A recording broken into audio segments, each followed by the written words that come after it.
Tai labas, pasiilgau. Prieš daugiau nei 10 metų matėmės. Kas per tą laiką nutiko? Gyvenimas nutiko. Žiūrim, ar pavyks pakartoti senų klipų sėkmę, ar gausis kaip Hollywoodui. Ha! Gerai, atsiprašau. Už kamštelius. Būtų mano valia, Vytauto kamštį šautų kaip šampano ir lėktų į snukį tam, kuris sugalvojo šituos. Sveikata. Šį kartą psichologinė tokie laikai. Vytautas vaikystės traumų neišgydys, su tėvais nesutaikys, bet tam yra alkoholis. Jokauju, šūdas tas alkoholis. Bet jeigu ką, Vytautas kitą rytą ant kojų pastatys. O labudis seniai matyti. Seksas. Ai pala, koks dar seksas? Pagal statistiką tu jo neužsiemi, o tik žiūri, kaip užsiema kiti.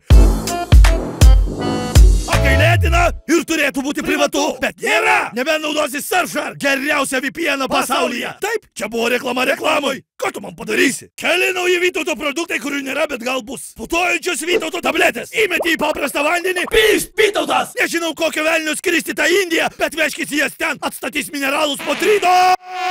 Vytautas Zero. Be mineralų ir be gazo. Itin silpnas ir nieko neišeičiantis. Veganams ir elektromobilių vairuotojams.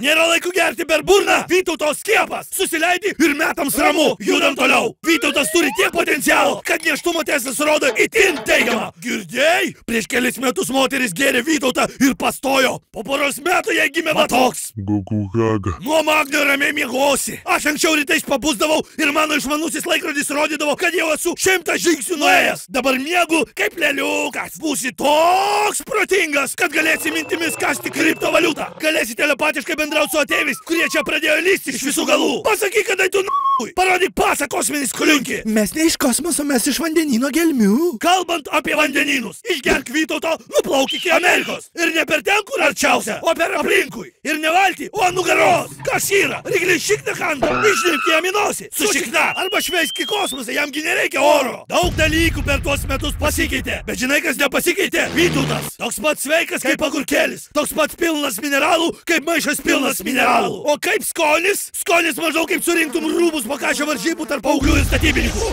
Išgręžtum į vonę, dar įpiltum kibirą Baltijos jūros ir išmaudytum joje arklį, kuris prieš tai daug stresavo dėl to, kad jie atleido iš darbo už komentarus internete apie imigrantus. Taigi, ne kiekvienam Vytautas atgauk jėgas.